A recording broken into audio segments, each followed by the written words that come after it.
Are you working sheep or other livestock without a good corral or working pens? It can be stressful, slow, and hard on both you and the flock or herd. If you've done it, you know. In this video, you're going to see how we fix that here at Triple H Farms and how you can too. It's really not that hard.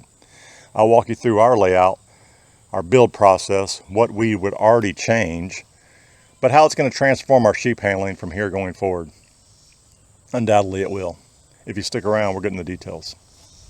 Tennessee hills roll like a hymn. I'm chasing a dream, though the odds are slim. Sheep dreams, grass and sky,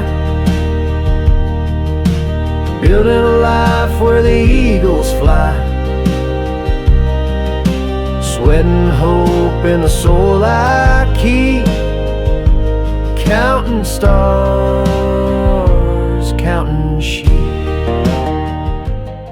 Now, if you saw our recent video on lamb weaning, you saw what we last worked with to gather, sort, and handle our sheep flock. And for everything it lacked, that was our very best sorting system so far. Our nicest part being our handling system, but the rest was improvised using panels, existing fence lines, and even our backyard to gather, handle, and sort those guys.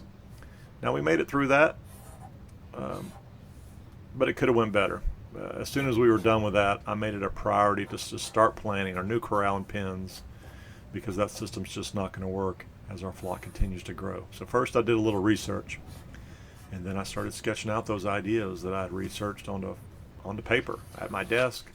I did some after dinner, sometimes before bed. This went on for a couple weeks, but I got the rough idea worked out of what I thought I was capable of building.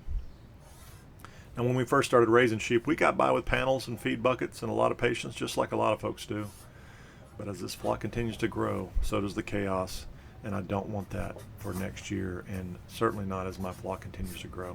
So we finally reached that point this year where this was just a priority, where we needed a permanent solution, not just for our sake, but for the animals too. So I transferred those plans into a simple kind of straight line sketch on the computer, and then I started getting quotes for the materials we needed. So putting this kind of major infrastructure wasn't just about our personal convenience. It certainly is part of the puzzle of allowing to do our job a little easier now that we're getting a little bit older. But there's research out there, a lot actually. Temple Grandin and many others have done research that proper corral design, proper pen management can significantly reduce stress in your animals, including sheep. When animals are less stressed, they move more cooperatively. When they're not worried about where they're headed, they gain weight better when they're less stressed. And because they're less stressed, they're going to require less veterinary intervention. And obviously, if you watch some of my prior videos, right, that's a big problem around these parts, is getting veterinary care in a timely manner, but also paying for it. It's expensive. So all that's going to add to my overall goal of achieving profitability in a couple of years. So it's a natural fit on our farm here. A good corral is going to make our farm safer. It's going to make your farm safer. It's going to help you and your animals stay calmer. It's going to help you do what you need to do on your farm much more efficiently. And with the lamb crop we've had here at Triple H Farms this year and the larger crop we're going to have next year, it was just time to put something like this in place on our farm. You should think about when the timing's right for your farm, when you might need something like this.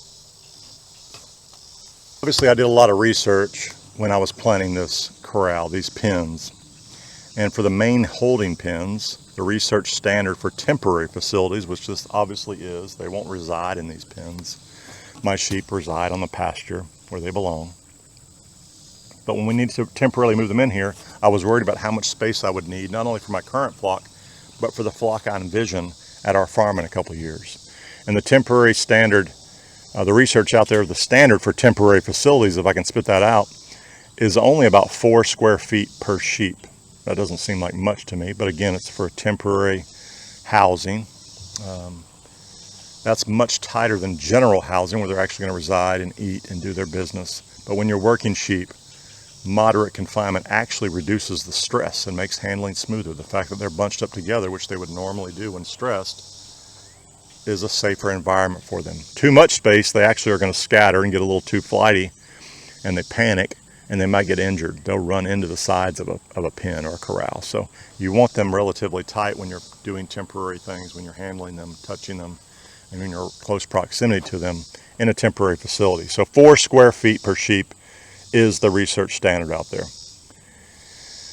Obviously my area is significantly larger than that for my current flock, but it will be ideal for a flock up to about 300 sheep. I'm a long way from that, but it gives me room for growth. So obviously I factored that into my research. So even at twice that size, my larger pen, the larger pen behind where I'm standing is 50 by 60, and this smaller pen here is 30 by 60, and I built it so I could actually cut this in half with some portable Corral panels if we needed to downsize this smaller pen. But this larger pen that I'm built on the back side of this, the 50 by 60, will comfortably hold over 300 sheep, and that gives me plenty of room for growth while maintaining calm handling conditions. I can obviously also break up that larger area just like I can break up this smaller area if I so choose with Corral panels, and we may do that until our flock gets larger. We used very simple tools, folks.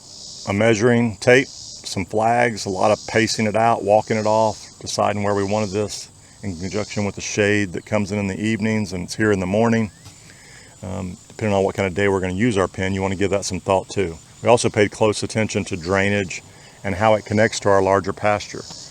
This, it seems to be the larger pasture I use for lambing. If you've watched my lambing video, you've seen the lambing pasture. This corral, this pen is connected to that larger pasture system. It's the one 5 to 7 acres ish that I have completely fenced in with hard permanent fencing. And so if we're going to be putting our hands on sheep, or if we need to protect them from whatever the situation is, this is the pasture we tend to resort to. So it only makes sense that it's where we built the corral or the pen. So just give some thought to it, like anything else you're going to do, that you're going to invest money in and resources and time in. You just want to give a thought to where it should be. Certainly the sun exposure when you're going to be working in those environments, the drainage so it doesn't stay wet, and how well connected is it to your pastures on your farm. All right, so the materials have showed up. We got 6-inch posts and 2 by 6-inch boards, and this is going to be the corral. See it out there, it's kind of mowed. That's what we're building this year. And then in following years, we'll build smaller pens to handle several more in smaller segregated areas closer to those trees over there. We built this ourselves, folks. We didn't spend a single dollar on labor. It was just my wife Christy and I, and a very good friend of ours that came out and helped us. Once the materials showed up, it took us about 6 days worth of effort. We're building a sheep fence. Building a sheep corral. What are you doing out here, Dustin? Well, I'm trying to build a sheep corral. Oh. But with all these interruptions, it makes it a whole lot more difficult to get progress accomplished. Have you got anything accomplished so far? Well, we've done a little bit.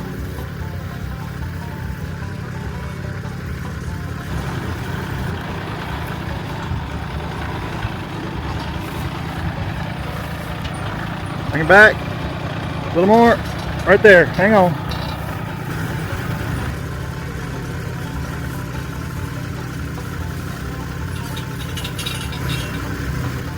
Right there. Hang on. Go. Bring it down nice and easy.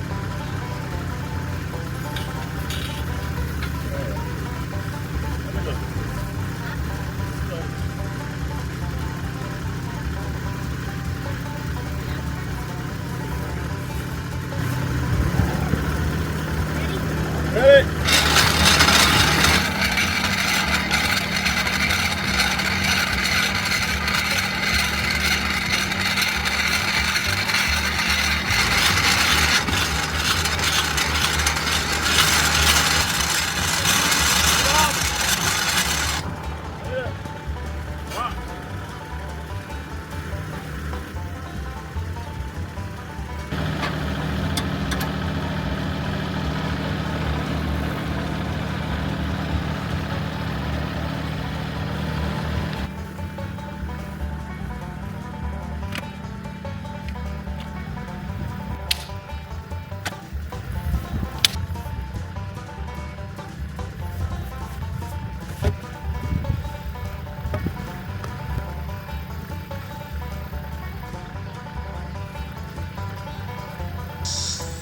we could really only work in those 6 days a few hours in the morning and a few hours in the afternoon because the heat this July was just out of control. Not an ideal time to build a corral or pens, I know that, but you work when there's help available and when you have the time to do it, and this was that time for us. And the hard lessons that we just came off of trying to handle lambs and sheep just a few weeks ago. We knew this was necessary going into our next season. You can see the materials we used. We used 6-inch treated wood posts, and we used 2x6s for our rails. This corral's built heavy duty, far more heavy duty probably than most sheep would require. But if we decide to add a couple steers to our farm in a few years just to feed the family or any other livestock, we'll have that capability as well. Most of the corral is permanent in size. I mentioned the sizes earlier. There's one large 50x60 pen and one 30x60. The 30x60 was specifically built to be modular in size. In other words, we can move corral panels around and make this smaller. And I suppose we could do something similar in the larger pen. It would just be a few more corral panels. So we can adjust it as needed, depending on the size of our flock. Now, how much did we spend? Now, wood prices have come down significantly. My first quotes for this a couple months ago were borderline outrageous for the price of wood. And our quotes right before purchase had come down almost 50%. So we spent about $4,000 for all the materials, the hardware, the fasteners, and for the few tools that I needed that I didn't already have. I think that's a bargain. And not having to pay for labor, which would have been several $1,000s more, I suspect. This is the investments you make in your farm operation. It's not free, but we did everything we could to save money. We used our own labor, and I'm very happy with the results. Looking back, folks, I wish we'd have done this sooner. There's a few little tweaks I would have made to this, and we'll make those in the future. But I really wish we'd have done it sooner. I was hesitant to spend the money and invest the time and energy into it, but it's definitely already paying off in my mind with the peace of mind going into this next lambing season, that we're going to have the proper handling pens to work these sheep with the far less stressful environment. If you watched my lambing video, you saw it just wasn't ideal. And we got it done, and we didn't, it wasn't unsafe, but this will make it safer. This will make it less stressful, and this will definitely help us manage our flock as it grows into the future. And as we continue to get older, we want to think about things we can do to make our lives easier, and while we're taking good care of our flocks. And this is going to do both those things. If you're raising sheep, even a small flock, I don't think really a good working corral, a good working pen is really a luxury. It's kind of a necessity that we just simply didn't have, and we should have. Remember what I've said before, start simple, start small, build what you can, and don't be afraid to revise it as you learn. We definitely, looking back, I just wish, my one regret is that we had probably done this last year. But now it's done, and I'm very happy with the results, as I've already said. I really couldn't be happier with how it turned out, and I'm excited about using it for the first time. It's still warm. The sun's going down, still hot. Before I get out of here, let me say thanks. Thanks for watching this build of ours. Thanks for watching my videos. I genuinely appreciate it. I know you got a lot of folks you can choose from, a lot of different options out there. I appreciate you spending some time with us. I enjoy sharing with you. Let me know in the comments what kind of setup you have, if you're using anything like this, or if you'd like to build something like this. Let me know. If I can be helpful, I'd like to be. Shoot me an email, leave me a comment, and I'll help you however I can. We've got a little bit more coming soon this summer, this fall. I'm excited about some of the things we're going to share. Maybe a few mistakes you can learn from. I'm certainly learning from mine, and I'd like to share those with you too. We'll see you soon.